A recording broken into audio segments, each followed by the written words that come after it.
নমস্কার, আমি পঙ্কজ বিশ্বাস এবং আপনারা দেখছেন পলিটিক্যাল ডেইলি। এই মুহূর্তে দর্শক আমি একটু ঘর ছাড়া হয়ে আছি। না না, ভয় পাবেন না। ঘর ছাড়া মানে আমাকে কেউ তাড়িয়ে দেয়নি ঘর থেকে, বা আমার ঘর ভাঙা পড়েনি। আমার ঘরের রিনোভেশন হচ্ছে, আমার প্রত্যেকটা রুমে এখন কাজ চলছে। এত খুটখুট অবস্থা যে বাধ্য হয়ে আমাকে এই গাড়ির মধ্যে ভিডিওটা করতে হচ্ছে। তো এর জন্য ত্রুটি মার্জনা করবেন। একটা গুরুত্বপূর্ণ খবর নিয়ে আপনাদের কাছে এসেছি, সেটা হচ্ছে তৃণমূল কংগ্রেস ভেঙে যাচ্ছে। তৃণমূল কংগ্রেস আর নেই। না না, টাপলাবাজি কিছু নয়, একদম তথ্য প্রমাণ নিয়ে বলছি। তৃণমূল কংগ্রেস দলটা ভেঙে গেছে। সন্দীপন সাহা এবং ঋতব্রত বন্দ্যোপাধ্যায়, এরা দুজন, এরা আজকে এমএলএ হোস্টেলে গেছেন। কাকে? একদা মুকুল রায়ের সঙ্গে খুব ঘনিষ্ঠতা ছিল সেই শিউলি সাহা এবং জাভেদ খানকে নিয়ে তারা, শোনা যাচ্ছে যে 50 জনের বেশি তৃণমূলের বিধায়ক এই মুহূর্তে তৃণমূল ছাড়তে প্রস্তুত হয়ে গেছেন। অনেকে প্রকাশ্যে বলছেন তৃণমূল ছাড়ার কথা, অনেকে চুপি চুপি বলছেন যে না, অন্তত গোটা বিষয়টা হয়ে যাক, তারপর আমাদের নামটা সামনে আনবে তোমরা। তো এই মুহূর্তে খবর, যদি আমরা সন্দীপন সাহা এবং ঋতব্রত বন্দ্যোপাধ্যায়কে ধরি, তাহলে দাঁড়াচ্ছে হচ্ছে 52 জন। 52 জন। তৃণমূল কংগ্রেস 53 জন। 80 জনকে যদি আমরা ধরি, 80 জনের মধ্যে 53 জন হলেই তৃণমূল কংগ্রেসটা, ওরা যদি আলাদা দল করে সেক্ষেত্রে আলাদা দল, আর ওরা যদি মনে করে যে না এটাই তৃণমূল কংগ্রেস, মমতা বন্দ্যোপাধ্যায়ের হাত থেকে ক্ষমতা বেরিয়ে যাবে, সেক্ষেত্রেও কিন্তু সেটা হতে পারে। কেমন ধরুন, শিবসেনার ক্ষেত্রে এখন জানেন আপনারা যে উদ্ধব ঠাকরেদের হাতে আর সেই পাওয়ারটা নেই। এখন সেই পাওয়ারটা চলে গেছে একনাথ সিন্ডের কাছে। এখন একনাথ সিন্ডের দলটাই হচ্ছে শিবসেনা, ওদের শিবসেনাটা আর শিবসেনা নেই। সেই ক্ষেত্রে তৃণমূল কংগ্রেস নামটা দিয়ে যদি এরা, তৃণমূল নামটা নিয়েই যদি মনে করেন যে ঋতব্রত তিনি তৃণমূল সুপ্রিমো হবেন, বা সন্দীপন তৃণমূল সুপ্রিমো হবেন, বা অন্য কেউ তৃণমূল সুপ্রিমো হবেন, তাহলে কিন্তু সেটা সম্ভব। তৃণমূল কংগ্রেস নামটা থেকে যাবে, ক্ষমতাটা মমতার হাত থেকে চলে যাবে। কিন্তু এখন কিন্তু ওই সংখ্যাটাও দরকার নেই। নিজের পায়ে কবরটা খুঁড়ে রেখেছেন রাজ্যের প্রাক্তন মুখ্যমন্ত্রী, বহিষ্কৃত মুখ্যমন্ত্রী মমতা বন্দ্যোপাধ্যায়। কিভাবে? এইভাবে যে ধরুন 80 জন তার হাতে বিধায়ক ছিল, তিনি দুজনকে দল থেকে বহিষ্কার করে দিয়েছেন। তো দুজন যদি দল থেকে বহিষ্কার করে দিয়ে থাকেন, তাহলে এখন তৃণমূল কংগ্রেসের বিধায়ক সংখ্যা গিয়ে দাঁড়াচ্ছে 78, 78। তাহলে 78-এ 2/3 মেজরিটি যদি করতে হয়, দুভাগ করতে হয়, 3 ভাগের 2 ভাগ, তাহলে সংখ্যাটা আরো কমে যাবে। মানে 50-51 জন হলেই কিন্তু এখন দলটা 12টা বেজে যাবে। সেটা কিন্তু একদম প্রেক্ষাপট প্রস্তুত হয়ে আছে। আমরা যদি তাপস রায়ের ফেসবুক পোস্টটা যদি দেখি, তাপস রায় তার ফেসবুক পোস্টে স্পষ্টভাবে বলছেন, তিনি ইঙ্গিত দিয়েছেন, রাজ্যের মন্ত্রী, গুরুত্বপূর্ণ মন্ত্রী, তিনি ইঙ্গিত দিয়েছেন যে তৃণমূল দলটা আর নেই, তৃণমূলটা ভাঙিয়া গিয়াছে। এবং এটা নিয়ে কিন্তু নানান জায়গায় বিভিন্ন রকম খবর হয়েছে। একেবারে স্পষ্টভাবে বলা হচ্ছে যে এমএলএ হোস্টেলে তৃণমূলের বিধায়করা দেখা করেছেন এই বাগী বিধায়কদের সঙ্গে। বাগী কারা? সেই সন্দীপন সাহা, স্বর্ণকমল সাহার ছেলে, তিনিও এই মুহূর্তে বিধায়ক এন্টালির। প্রিয়াঙ্কা টিবরেওয়াল সেখান থেকে দাঁড়িয়েছিলেন।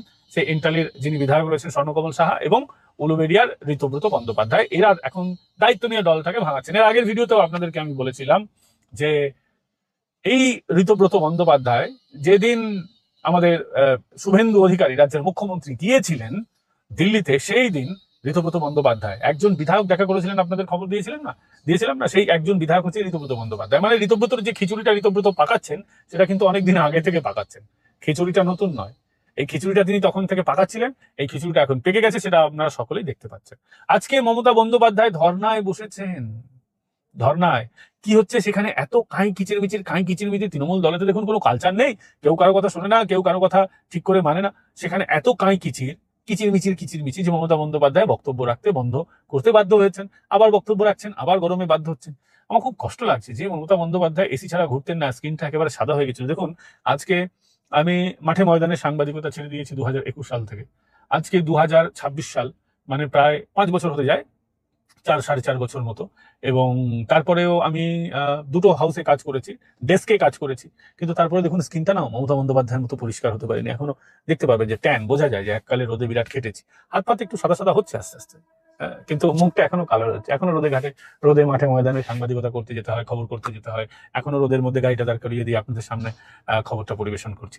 তো এইটা হচ্ছে অ্যাপার্ট ফ্রম দ্য জোক, মজার কথাটা ছাড়ি। আসল কথা হচ্ছে সেই মমতা বন্দ্যোপাধ্যায়কে দেখে খারাপ লাগছে যে তিনি রোদে মাঠে ময়দানে রাজনীতি করছেন। 15 বছর হয়ে গেছে, অভ্যাস নেই মাঠে ময়দানে রাজনীতি করার। বড় বড় মঞ্চ বেঁধে তিনি রাজনীতি করতেন, বড় মঞ্চে বসে ফ্যান লাগিয়ে, যেভাবে আমি এখন গাড়ির মধ্যে একটু হালকা করে এসিটা ছেড়ে দিচ্ছি যাতে ঘামটা না হয়, দেখতে আপনাদের বাজেটা না লাগে এবং আমাদের সুবিধা হয়। সেই জন্য মমতা বন্দ্যোপাধ্যায় এরকম সুখের পায়রা হয়ে গেছিলেন, কিন্তু তাকে আবার মাঠে ময়দানে বিরোধী রাজনীতি করতে নামতে হচ্ছে। দেখে খারাপ লাগছে, কিন্তু কিছু করার নেই। তো আপনারা বুঝতেই পারছেন যে এখন আর দলটা ভেঙে যাওয়ার সময়ের অপেক্ষা। এবং মমতা বন্দ্যোপাধ্যায় কি দলটাকে বাঁচানোর কোনো চেষ্টা করছেন না? হ্যাঁ, নিশ্চয়ই করছেন। তিনি দলটাকে বাঁচানোর চেষ্টা করছেন।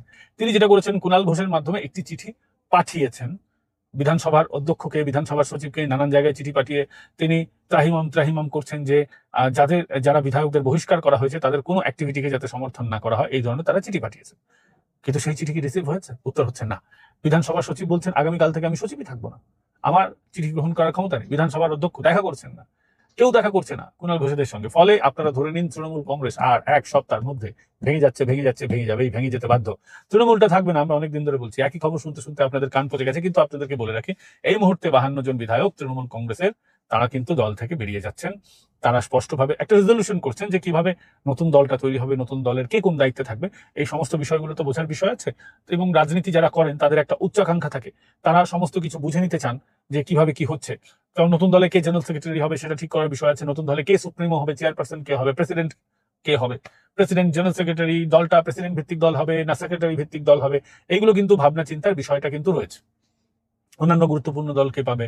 এবং সবচেয়ে বড় ব্যাপার, আমি এই মুহূর্তে ভাবছি যে হুমায়ুন কবিরের কি হবে। হুমায়ুন কবির কি এই দলে থাকবে? কিন্তু এই দলে থাকবে না।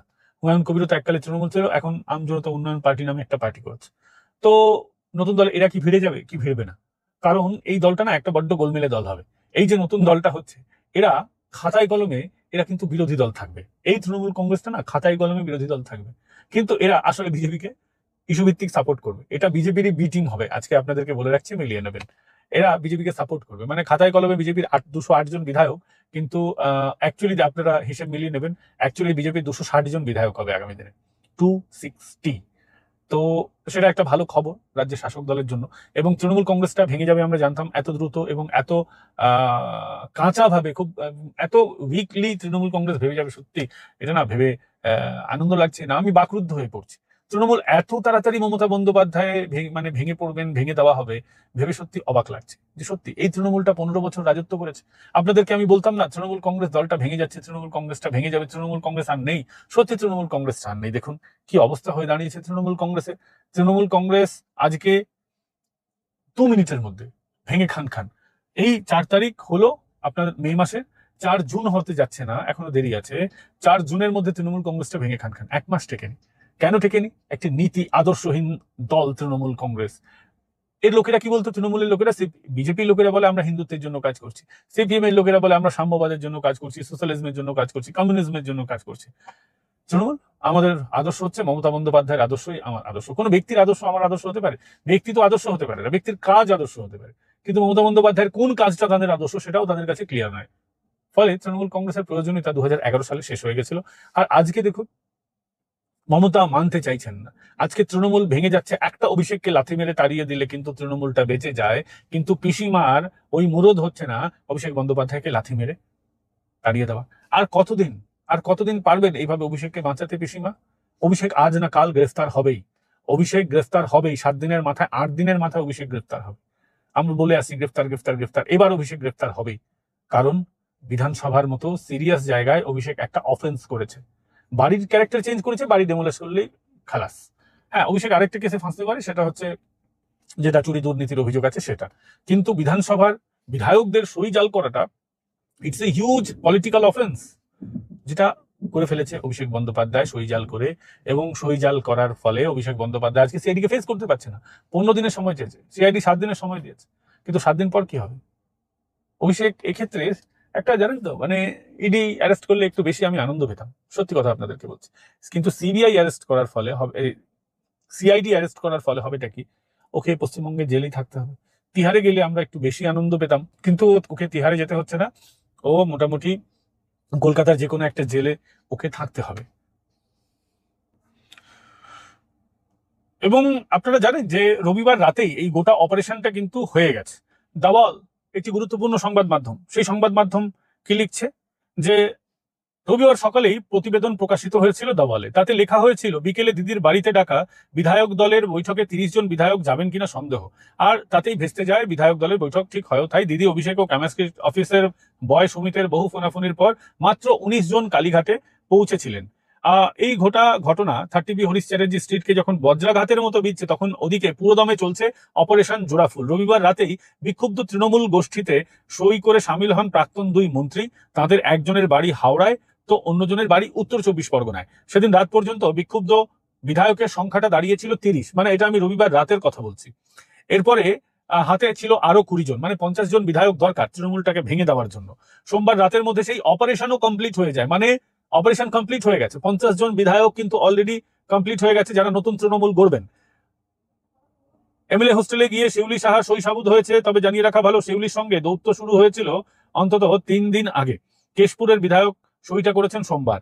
তৃণমূলের 80 জন বিধায়কের মধ্যে 2/3 বিধায়ককে একজোট করতে গেলে 54 জন বিধায়কের প্রয়োজন, মতান্তরে 53, যেটা আমি বলছিলাম অ্যাকচুয়ালি 53 জন দরকার, অর্থাৎ 4 জন বিধায়কের সই আরো দরকার ছিল। সর্বশেষ খবর হলো এমএলএ হোস্টেলে পৌঁছেছেন আরো 4 বিধায়ক, তাদের সই সাবুত হয়ে যেতে পারে রাতের মধ্যে। অর্থাৎ দল ভাঙার জন্য প্রয়োজনীয় সংখ্যা অর্জন করার দোরগোড়ায় দাঁড়িয়ে গেছে বিক্ষুব্ধরা, মানে তৃণমূলটা ভেঙে গেছে বন্ধু। সংবাদ মাধ্যম বলছে, আমরা তো বলছিলাম আমি আপনাদেরকে, এবং সংবাদ মাধ্যমে প্রমাণ সহ সমস্ত কিছু বেরিয়েছে, আমরাও আপনাদেরকে প্রমাণ সহ সবকিছু বলেছি। কারা কখন কিভাবে এটাকে ভাঙছেন এটা তো বলেছি। আমি প্রথমেই বলেছি যে ঋতব্রত এবং সন্দীপন গোটা বিষয়টা অপারেট করছেন। ঋতব্রত বা সন্দীপনের মধ্যেই কেউ একজন মাথা হবেন বলে দাঁড়াচ্ছে। এবার বিক্ষুব্ধ শিবিরের এক বিধায়কের কথায় শোভনদেব কোন স্বপ্ন জগতে রয়েছেন কে জানে। কলকাতার সংখ্যালঘু এক বিধায়ক তথা প্রাক্তন মন্ত্রী থেকে শুরু করে কত মুসলিম বিধায়ক যে সই করে ফেলেছেন উনি জানতেই পারেননি। মানে জাভেদ খান, আমি নাম করে বলে দিচ্ছি আপনাদেরকে, জাভেদ খান সইটা করে দিয়েছেন। জাভেদ খানকে তার ছেলেকে তো বাঁচাতে হবে, তার ছেলের 90খানা প্রপার্টি শুভেন্দু অধিকারী আগেই বলেছেন। তো তারা বাঁচার জন্য এসব করছেন বন্ধু, নতুন কোনো কথা নয়। জানা গেছে 54 জন বিধায়ক সই করার পর বুধবার তাদের বিধানসভায় ডাকা হয়েছে, অর্থাৎ নাটকের এখনো অনেক বাকি রয়েছে। চিত্রনাট্য এখন কোন দিকে মোড় নেয় এটাই দেখার। দাওয়ালে এটা প্রকাশিত হয়েছে। দাওয়াল, সংখ্যালঘু বিধায়করা যাবেন না, মমতা বন্দ্যোপাধ্যায় ভাবছেন। আরে মমতা বন্দ্যোপাধ্যায় তো এটাই জানেন না যে সংখ্যালঘুরা তাকে ইউজ করেছে এতদিন ধরে।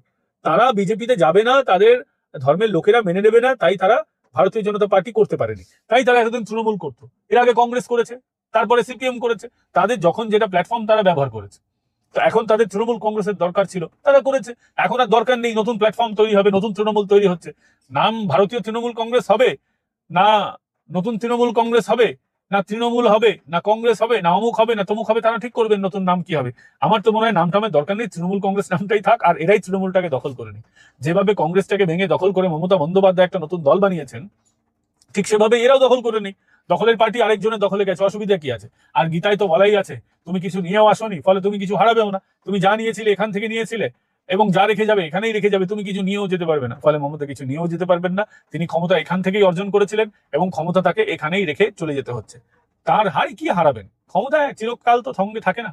আমরা দেখেছি যে অর্জুন, গীতায় বলা হচ্ছে বা মহাভারতে বলা হচ্ছে, অর্জুন একটা সময় যখন কেশব ছেড়ে চলে গেছেন পৃথিবীতে, অর্জুন আর কাজ করতে পারেননি। অর্জুন কেশব বলে গেছিলেন, কেশবের শেষ কথা যে আমার দ্বারকার মহিলাদেরকে তুমি রক্ষা করো, সেটাই রক্ষা করতে পারেনি অর্জুন। ফলে দাঁড়িয়ে আমার মনে হয় যে আজকের দিনে দাঁড়িয়ে যে আজকে যে চিত্রনাট্যটা আমরা দেখছি, মমতা বন্দ্যোপাধ্যায় আর অখুশি হওয়ার কোনো বিষয় নয়, তার দুঃখী হওয়া উচিত নয়। তিনি কিছু নিয়ে আসেননি, কিছু নিয়েও যাবেন না। যা হয়েছে এখানেই হয়েছে, যা হচ্ছে ভালোই হচ্ছে। আগামী দিনে দেখুন তৃণমূল কংগ্রেসটা ভেঙে গেছে বন্ধু, তৃণমূল কংগ্রেসটা আর নেই। তৃণমূল কংগ্রেস শেষ, তৃণমূল কংগ্রেস ইতিহাসের একটা চ্যাপ্টার হয়ে থেকে গেছে। কত লোকের চোখের জল ছিল তৃণমূল কংগ্রেস ক্ষমতায় ছিল, কত লোকের চোখের জল, কত কষ্টের বিনিময়ে এই পার্টিটা ক্ষমতায় ছিল। আজকে অভিষেক চুরি করেছে, দুর্নীতি করেছে। অভিষেককে শুধু একটা থাপ্পড় মেরেছিল একটা ছেলে, সে আজকে বেঁচে নেই। 21-এ তাকে উড়িয়ে দেওয়া হয়েছিল, খতম করে দেওয়া হয়েছিল কিনা? আজকে এত লোকের ডিম বেড়েছে। আজকে যদি ক্ষমতা থাকতো কি হতো? এটাই হচ্ছে ক্ষমতার দম্ভ। কিন্তু যে লোকগুলো শুভেন্দু অধিকারীর কনভয়ে হামলা করেছিল তারা কিন্তু আজও বেঁচে আছে। যে লোকগুলো খগেন মুর্মুর গাড়িতে হামলা করেছিল, মারধর করেছিল, দৌড় করিয়েছিল তাকে, তারা কিন্তু এখনো বেঁচে আছে। তারা আইনে যা হবে হবে। এটাই পার্থক্য তৃণমূলের সঙ্গে বিজেপির। তৃণমূল একটি রাজনৈতিক দল না, তৃণমূল একটি গুন্ডা প্রবৃত্তির মানুষের একটা সম্মিলনী ছিল, একটা খারাপ কাজ করা লোকেদের একটা সম্মিলনী, একটা ক্লাব ছিল তৃণমূল কংগ্রেস। আর এটা হচ্ছে প্রকৃত একটা পার্টি। যাই হোক, অনেক কথা বলে ফেললাম। আপনাদের এই ভিডিও কেমন লাগলো কমেন্ট করে জানাবেন। ভিডিওটা ভালো লাগলে লাইক, শেয়ার এন্ড সাবস্ক্রাইব করতে ভুলবেন না। আগামীকাল আপনাদের সঙ্গে আবার দেখা হচ্ছে, এবং যখন দেখা হবে ততক্ষণে হয়তো তৃণমূল কংগ্রেস আর নেই। ভালো থাকবেন, সুস্থ থাকবেন। আগামীকাল আবার দেখা হচ্ছে। জয়েন বাটন ক্লিক করে আমাদের মেম্বার হতে পারেন। আমাদের ইতিমধ্যেই 2 লক্ষ দর্শক সংখ্যা পেরিয়েছে। এই 2 লক্ষ পরিবারে আপনাদের সকলের এই সকলে যদি ভিডিওটা না দেখতেন, সকলের সাপোর্ট ছাড়া এটা আমরা এতদূর আসতে পারতাম না। তো আগামী দিনে এই সাপোর্ট বজায় রাখবেন। ভালো থাকবেন, সুস্থ থাকবেন। আগামীকাল আপনাদের সঙ্গে আবার দেখা হচ্ছে অন্য কোনো বিষয় নিয়ে। ভালো থাকবেন।